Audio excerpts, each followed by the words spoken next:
జగన్ 5 ఏళ్ల పాలనలో ప్రజలకు నరకం. నారా లోకేష్ ఏ సీఎం అయినా తమ పరిపాలన అభివృద్ధి కార్యక్రమంతో ప్రారంభిస్తామని, కానీ జగన్ మాత్రం విధ్వంసంతో మొదలు పెట్టారని నారా లోకేష్ ని విమర్శించారు. వ్యవసాయ రంగంతో మేము ఆనాడు మొదలు పెట్టామండి పాలసీ ఫ్రేమ్వర్క్. అది కింద వరకు ఇంకా అన్ని ప్రాంతాలకి రాలా. రాయలసీమలో ఈరోజు అరటి ఈ స్థాయికి వచ్చిందంటే దానికి కారణం చంద్రబాబు నాయుడు గారు. అరటి రైతులు చాలా బాగుపడ్డారు. నేను రాయలసీమ ప్రాంతం మొత్తం నడిచిన తర్వాత నాకు ఒక క్లారిటీ వచ్చింది. మామిడి పెద్ద ఎత్తున మనం ప్రమోట్ చేయొచ్చు, కానీ మామిడి కేవలం మన వెరైటీస్ కాదు, ప్రపంచానికి కావాల్సిన వెరైటీస్ మనం వేయాలి. మన ఆలోచన ఎప్పుడేంటంటే మన వెరైటీస్ మనకు ఉంటాయి, మన వెరైటీస్ వేద్దామని. దాంతో పాటు ఇతర దేశాలకి ఏం వెరైటీస్ కావాలో అది ఎంచుకుని అది వేయాలి. అట్లా ఒక్కొక్కటి వీ హ్యావ్ టు టేక్. ఇప్పుడు డేట్ ఉంది, ఖర్జూరకాయ హ్యూజ్ పొటెన్షియల్. నేను పాదయాత్రలో అనేక పొలాల్లో చూసా, కానీ మొక్క చాలా ఖరీదైంది. సో అది government should create a research station. So అట్లా కొన్ని ప్రాంతాల్లో కొన్ని థ్రస్ట్ ఏరియాస్, ఓకే ఇక్కడ మామిడి హబ్ చేద్దాం, ఇక్కడ ఖర్జూరకాయ చేద్దాం, ఇట్లా చేసి we need to create the entire eco system.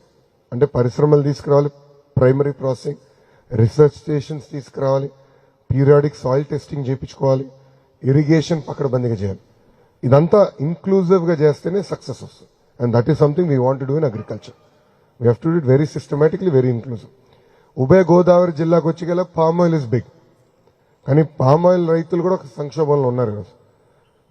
But ఇంకో పక్కన మనం పామ్ ఆయిల్ ఇంపోర్ట్ చేసుకుంటున్నాం. సో సపోర్ట్స్ మన అంటే కేంద్రంలో regulations are not correct. So inflation వచ్చే గల ఇంపోర్ట్ డ్యూటీ విపరీతంగా తగ్గించేస్తున్నాం. బట్ ఇన్ఫ్లేషన్ కంట్రోల్కి వచ్చే గల we are not able to increase import duty. దానివల్ల డొమెస్టిక్ పామ్ ఆయిల్ ప్రొడక్షన్ దెబ్బతింటుంది. సో అన్నతో నేను మాట్లాడతాను, we'll have to work with commerce ministry to create automated sort of slab system. So inflation పెడితే of course inflation should be in control, but at same time domestic రైతుల్ని కాపాడుకోవాలి. So అట్లా ఒక్కొక్క area ఒక్కొక్క trust focus area ఇవ్వాలి. ఇచ్చి we'll take it up quite seriously in agriculture. Alluri జిల్లా బచ్చింత వద్ద భారీ గంజాయి పట్టివేత. 26,60,000 రూపాయలు విలువ చేసే 17 బస్తాలలో 532 కేజీల గంజాయి పట్టుకున్న కొయ్యూరు పోలీసులు. 3 అరెస్టు, 1 పరారు.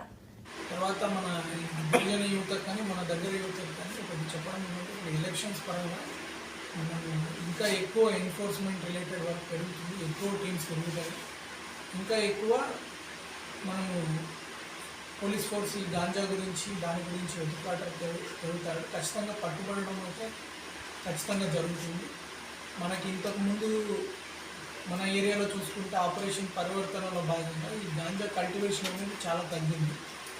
చాలా వరకు మనకి వచ్చే గాంజా ఒడిశా ప్రాంతం నుంచి రకరకాల మార్గాలు, మోస్ట్లీ వెహికల్స్ కూడా కాకుండా ఈ నడకదారిన వాడడం, నడకదారిని కొంచెం వరకు రోడ్డు వరకు తీసుకెళ్ళి ఆ పై నుంచి వెహికల్స్ వాడడం ఇట్లాంటివి చేస్తున్నారు. గతంతో పోల్చుకుంటే ఈ రవాణా కొంచెం పెరిగింది.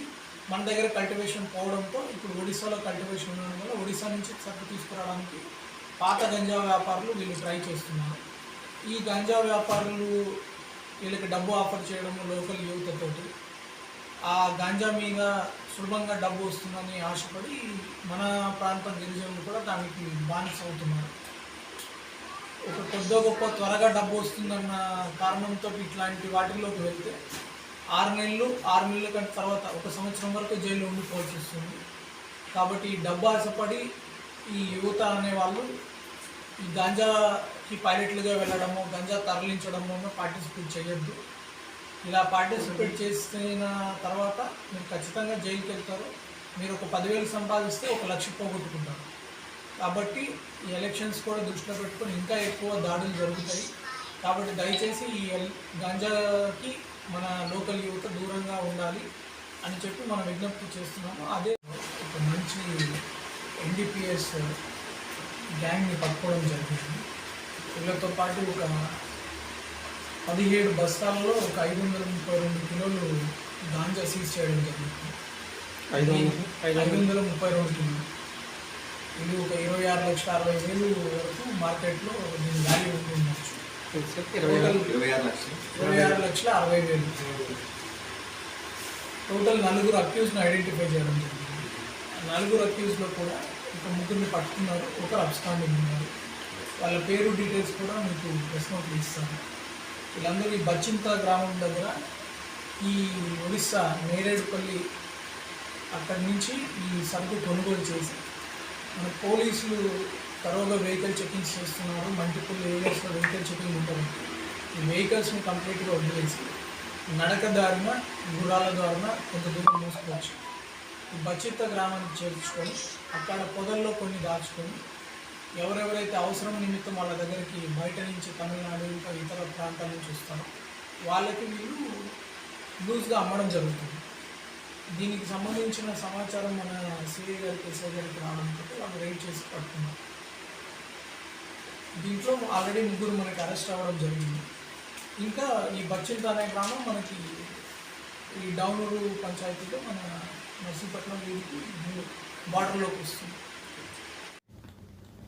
విశాఖ ఎంపీ ఎంవివి సత్యనారాయణ నగరంలో 500 కోట్ల విలువైన క్రైస్తవ భూములను ఆక్రమించినట్లు ప్రజాసమితి పార్టీ అధ్యక్షుడు కేఏ పాల్ ఆరోపించారు.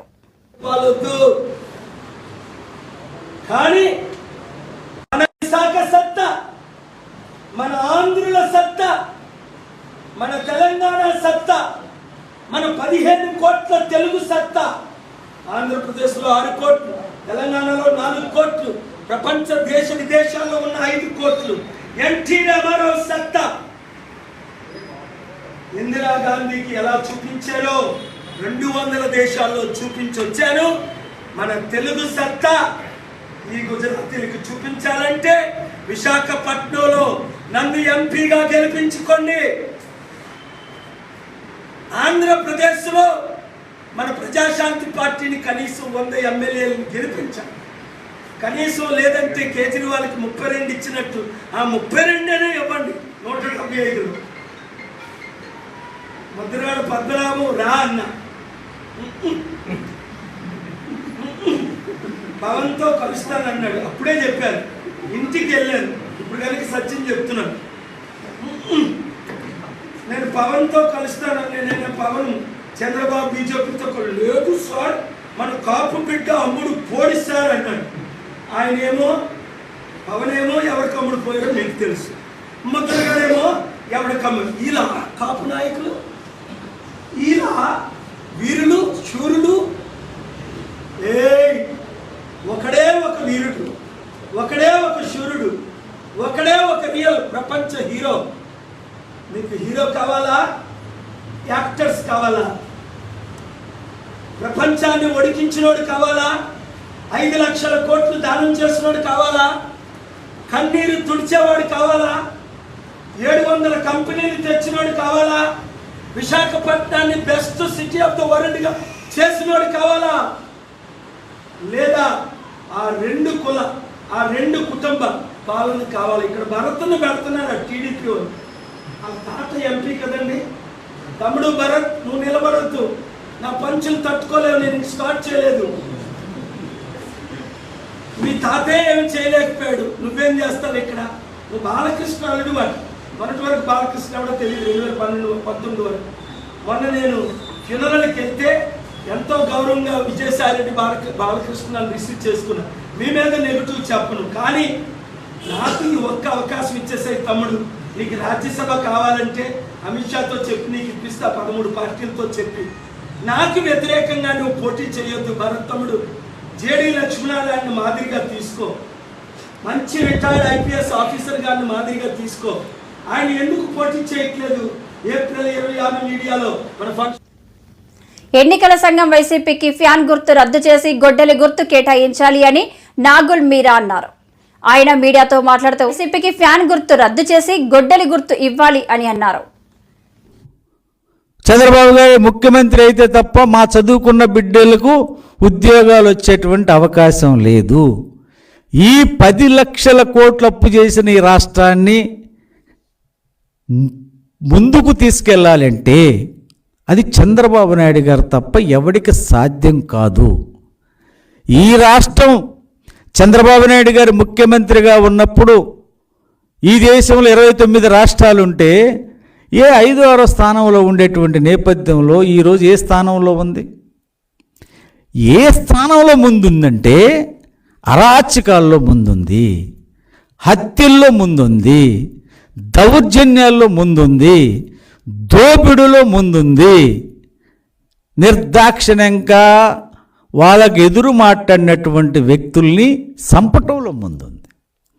దాచేపల్లిలో ఒక ముస్లిం సోదరుడి మీద గొడ్డళ్లతో దాడి చేస్తూ ఉంటే ఆయన అల్లా అల్లా అని అరుస్తున్నా కూడా నిర్దాక్షిణ్యంగా చంపటం అనేది ఇది ప్రజలు చూస్తూ ఊరుకుంటున్నారు అనేటువంటి అభిప్రాయంలో జగన్ రెడ్డి ఉన్నాడు.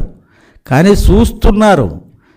రేపు జరిగేటువంటి కేవలం 45 రోజుల్లో జరిగేటువంటి సార్వత్ర ఎన్నికల్లో మాత్రం నువ్వు వైనాట్ 175 అంటున్నావు కదా, నీకొచ్చే రిజల్ట్ చూసి నువ్వు మూర్చొచ్చేస్తా. నీకు ప్రజలు ఏకపక్షంగా ఉన్నారు. ఈ రోజున ఏ వర్గం సంతోషంగా లేదు.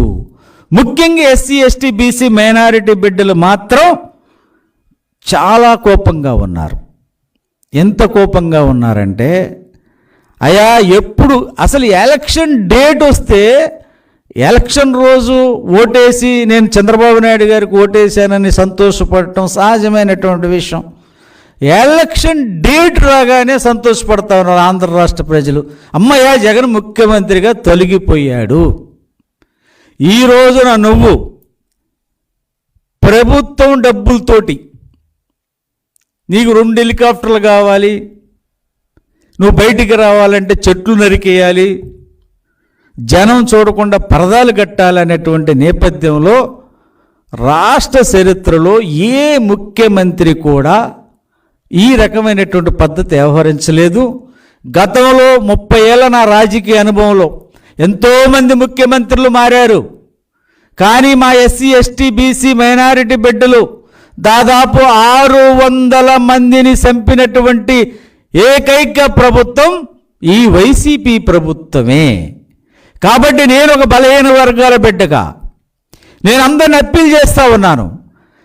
ఎగరైన ఈ మాయమాటలు మానండి, ఈ మాటలు నమ్మకండి. మనకు ద్రోహం చేయటానికి నా ఎస్సీలు, నా ఎస్టీలు, నా బీసీలు, నా మైనార్టీలు అని చెప్పి మనకు మాటలు చెప్తా ఉన్నాడు. తన సామాజిక వర్గానికి చేతల్లో చేస్తూ ఉన్నాడు. మనకు ఆయన ఇచ్చే గిఫ్ట్ ఏంటంటే గొడ్డలి, దాడులు, దౌర్జన్యాలు, మానభంగాలు, హత్యలు. ఈ రకమైనటువంటి పద్ధతుల్లో నేను అడుగుతా ఉన్నాను జగన్ రెడ్డి, ఈరోజు మా ఎస్సీ కార్పొరేషన్ నుంచి కానీ, మా బీసీ కార్పొరేషన్ నుంచి కానీ, మా మైనారిటీ కార్పొరేషన్ నుంచి కానీ, మా ఎస్టీ కార్పొరేషన్ నుంచి కానీ, మా బలహీన వర్గాల అణగారిన బిడ్డల ఆర్థిక చేయూత కోసం పెట్టినటువంటి కార్పొరేషన్ నిర్వీర్యం చేశావు. నువ్వు నిర్వీర్యం చేశావు.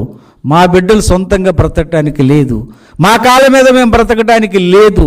ఈ రకమైన దుర్మార్గ పాలన చేస్తూ నువ్వు నా ఎస్సీలు, నా ఎస్టీలు, నా ఎస్సీలు మైనారిటీలు అనేటువంటి పదాన్ని మానుకో. నిన్నగాక మొన్న జగన్ రెడ్డికి ఆయన కుటుంబానికి భద్రత పెంచాలంటూ స్పెషల్ సెక్యూరిటీ గ్రూప్ ను ఏర్పాటు చేయడమే కాకుండా ప్రజాధనంతో 2 హెలికాప్టర్లను పెట్టాలన్న డీజీపీ ఇప్పుడు జగన్ ను బస్సు యాత్రకు ఎలా అనుమతిస్తున్నారు? ఈ యాత్రలో జగన్ కోసం కట్టే పరదాలు, బారికేడ్లు, చెట్ల నరికివేతలు ఖర్చు ఎవరిది? స్పష్టత కావాలి. టీడీపీ సీనియర్ నేత ఆనం వెంకటరమణారెడ్డి. అందరికీ నమస్కారం. ఈరోజు మనం half ticket Jaganmohan Reddy bus యాత్ర గురించి, హాఫ్ టికెట్ అని చెప్పి అలవాటు అయిపోయింది. బస్ యాత్ర, బస్సుకి టికెట్ కొనుక్కొని ఎక్కబోయే జగన్మోహన్ రెడ్డి బస్ యాత్రని తెలుగుదేశం పార్టీ స్వాగతిస్తుంది. 5 ఏళ్లలో మొట్టమొదటిసారి జనాల్లోకి వస్తున్న జగన్మోహన్ రెడ్డిని తెలుగుదేశం పార్టీ స్వాగతిస్తుంది. గత 5 ఏళ్లుగా ఏ రోజు కూడా జనాల్లో రాని, జనాల్లో తిరగని ఈరోజు ఎలక్షన్స్ రాగానే బస్సు యాత్ర గుర్తొచ్చింది. ప్రజల్లోకి వస్తున్న జగన్మోహన్ రెడ్డికి సుస్వాగతం. ఈరోజు కొన్ని ప్రశ్నలు ఉన్నాయి. ఆయన బస్సులో వచ్చినా హెలికాప్టర్లో వచ్చినా మాకేం పెద్ద ఫరక్ పడదు, మాకేం పెద్ద తేడా లేదు. కానీ మాకు కొన్ని అనుమానాలు ఉన్నాయి. మీకు అందరికీ తెలుసు ఏమని, 3 నెలల ముందర డీజీపీ గారు ఒక స్టేట్మెంట్ ఇచ్చారు. ఇంటెలిజెన్స్ ఏమని, జగన్మోహన్ రెడ్డి కుటుంబం మీద జగన్మోహన్ రెడ్డి కుటుంబం మీద సెక్యూరిటీ ప్రాబ్లం ఉంది, అతని మీద థ్రెట్ ఉంది. కాబట్టి అతని చుట్టూ ఉండే పోలీసు బలగాల్ని పెంచుతున్నాం, ఎస్పీజీ లాంటి సెక్యూరిటీని పెంచుతున్నాం. వైఎస్ కుటుంబానికి ప్రపంచంలో ఎక్కడున్నా సరే వాళ్ళకి ఆంధ్ర రాష్ట్ర పోలీసు వాళ్ళకి భద్రత కల్పించాలి. ఎందుకంటే కుక్కలు, పిల్లులు, పందుల నుంచి వాళ్ళకి విపరీతమైన థ్రెట్ ఉంది జగన్మోహన్ రెడ్డికి అనే ఒక అసెస్మెంట్తో, ఇంటెలిజెన్స్ వాళ్ళు ఇచ్చిన అసెస్మెంట్తో, ఇంటెలిజెన్స్ డిపార్ట్మెంట్ ఇచ్చిన నోటుతో ఈ పందులు, కుక్కలు, పిల్లుల దగ్గర నుంచి అతనికి విపరీతంగా సెక్యూరిటీ ఉంది. కాబట్టి 2 హెలికాప్టర్లు ఒక్కటి సరిపోదు, 2 హెలికాప్టర్లు కావాలా అని అన్నారు. సరే, మోడీ గారు 3 హెలికాప్టర్లో వస్తారు కాబట్టి నేనేమి తక్కువ, నాకు ఏమి తక్కువ, మోడీ కన్నా నేను పెద్దోండి అనే టైప్లో ఆయన 2 హెలికాప్టర్లు తెప్పించుకున్నాడు. ఓకే, దానికి కూడా మేమేం అంటాంలే. ఈరోజు ఈ బస్సు యాత్ర డీజీపీ గారు ఎలా ఒప్పుకుంటున్నారు? Simple point. ఈరోజు మొన్న వరకు ఉన్న సెక్యూరిటీ ఇష్యూస్, మొన్న వరకు సెక్యూరిటీ ఆయన జీవితం మీద ఒక థ్రెట్ ఉంది, ఆయన జీవితానికే ముప్పు ఉంది, పెను ముప్పు ఉందని చెప్పిన డీజీపీ గారు ఈరోజు ఏ విధంగా ఆయన్ని బస్సులో పోనిస్తారు అని మేము అడుగుతున్నాం. ఏమి ఇప్పుడు థ్రెట్ లేదా అని అడుగుతున్నాం. థ్రెట్ ఉందా లేదా? లేదు. పోలీస్ వర్గాలు, ఇంటెలిజెన్స్ డిపార్ట్మెంటు, డీజీపీ వాళ్ళు అబద్ధాలు చెప్పారా? ఎందుకు చెప్పాల్సి వచ్చింది? ఇప్పుడు నేను అడుగుతున్నా, ఎక్కడికి పోయినా హెలికాప్టర్లో పోయాడు.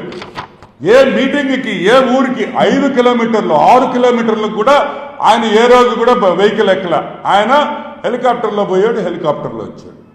గవర్నమెంట్ ఖర్చు, ఇబ్బందిలా.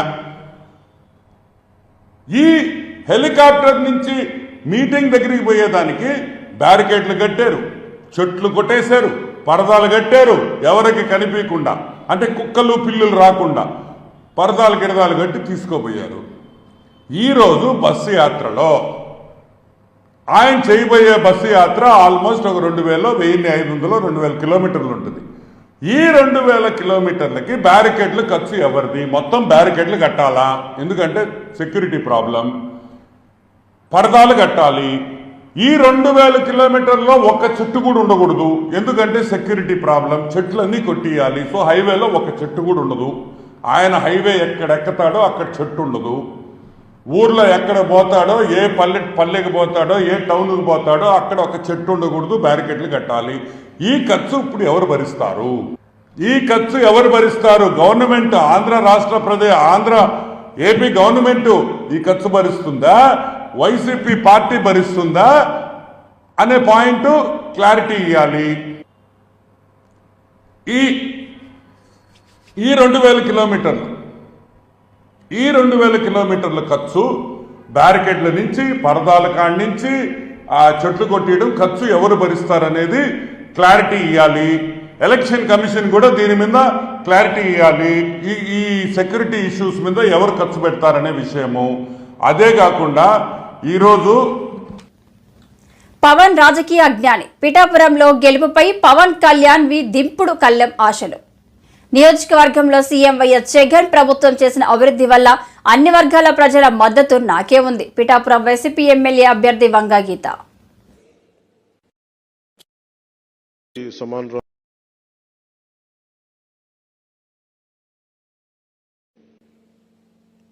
సో దురదృష్టవశాత్తు ఆవిడ ఉన్నారు. భవిష్యత్తులో ఆవిడ వైసీపీని వీడి జనసేనలోకి రావాలని మనస్ఫూర్తిగా కోరుకుంటున్నాను.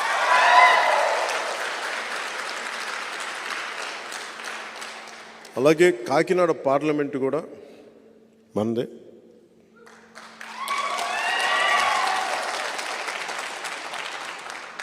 ఎందుకు కాకినాడ, పిఠాపురం చాలా కీలకమైనవి భారతదేశానికి అంటే, మొట్టమొదటి కాంగ్రెస్ ప్లీనరీ పిఠాపురంలో జరిగింది. అలాగే చిన్న రాష్ట్రాలు విడిపోవాలన్న ఆలోచన కూడా మనకి కాకినాడలోనే మొదలైంది. సో కాకినాడ చాలా కీలకమైంది అన్ని మార్పులకి. మీ అందరూ విభిన్నమైన కులాల నుంచి వచ్చారు. నేను ఒక్క కులానికి పరిమితం అయిపోయే వ్యక్తిని కాదు. నా కులానికి నేను సంపూర్ణంగా గౌరవిస్తాను. అన్ని కులాలకి ఎంత గౌరవిస్తానో నా కులానికి కూడా అంతే గౌరవిస్తాను. కానీ కులం కోసం మిగతా కులాలతో గొడవ పెట్టేసి మీరంతా వేరు మేమంతా వేరు అని చెప్పి ఒంటరి అయిపోయి ఎవరికి కాకుండా పోవడం నాకు ఇష్టం లేదు. నాకు అది నేను పుట్టిన కులానికి కూడా మంచిది కాదు. కాకినాడ జిల్లా పిఠాపురం నియోజకవర్గం వైఎస్ఆర్సీపీ అభ్యర్థిగా వంగా గీత అనే నన్ను ప్రకటించడం జరిగింది. గౌరవ రాష్ట్ర వైఎస్ఆర్సీపీ పార్టీ అధ్యక్షులు గౌరవ ముఖ్యమంత్రి గారు జగన్మోహన్ రెడ్డి గారు అభ్యర్థిగా నన్ను ప్రకటించారు. మరి మా నాయకులు, మా కార్యకర్తలు బూత్ స్థాయి నుంచి నియోజకవర్గ స్థాయి వరకు, అదేవిధంగా రాష్ట్ర స్థాయిలో వివిధ పార్టీ హోదాల్లో ఉన్న వారందరూ, ప్రభుత్వ హోదాల్లో ఉన్న వారందరూ అందరి సహకారంతో, మరి ఈ రోజు పెద్దల సహకారంతో ఎప్పుడు సెంటిమెంట్ గా, ఎప్పుడు సాంప్రదాయంగా మాకు చిత్రాడ మహాలక్ష్మి అమ్మవారి ఆలయం దగ్గర నుంచి ప్రచారం ప్రారంభించడం అనేది ఆనవాయితీగా వస్తుంది. ఆ విధంగా ఈ రోజు మా నాయకులు, మా శ్రేయోభిలాషులు, పెద్దలు, కుటుంబ సభ్యులు అందరి ఒక్క సూచన సలహాలతో ఈ రోజు అమ్మవారిని దర్శించుకొని ఈ రోజు ఇక్కడి నుంచి మరి నియోజకవర్గ వైఎస్ఆర్సీపీ అభ్యర్థిగా నేను ప్రచారం ప్రారంభించడం జరుగుతుంది. తప్పకుండా వైఎస్ జగన్మోహన్ రెడ్డి గారు చేసిన ఈ యొక్క రాష్ట్ర పరిపాలన ఏ విధంగా 2019లో మరి మాట ఇవ్వటం జరిగిందో, ఇచ్చిన మాట ప్రకారం మరి అమలు చేస్తూ అన్ని కూడా పూర్తి ఎజెండాని, పూర్తి మేనిఫెస్టోని అమలు చేస్తూ అందరికీ ఒక మంచి పరిపాలన అందించడం జరిగింది. కాబట్టి మరి ఈ రోజు తప్పకుండా వైఎస్ఆర్సీపీ పార్టీ రాష్ట్రంలో మళ్లీ విజయం సాధించి వైఎస్ జగన్మోహన్ రెడ్డి గారు ముఖ్యమంత్రిగా మరి ప్రమాణ స్వీకారం చేయబోతారు. అదే విధంగా పిఠాపురం నియోజకవర్గ ప్రజలందరూ కూడా, పిఠాపురం నియోజకవర్గంలో అందరూ కూడా గతంలో మరి ఎమ్మెల్యేగా, అదే విధంగా వివిధ హోదాల్లో నియోజకవర్గ ప్రజలతో సత్సంబంధాలు ఉన్నాయి, అనుబంధం ఉంది. అదే విధంగా అనేక కార్యక్రమాలు ఈ నియోజకవర్గ అభివృద్ధి కోసం, నియోజకవర్గ ప్రతిష్టను పెంచడం కోసం మరి నేను కూడా అనేక కార్యక్రమాలు చేశాను. వారి ఇంటి బిడ్డగా, వారి ఆడపడుచుగా అందరూ కూడా మరి నన్ను యాక్సెప్ట్ చేస్తారు.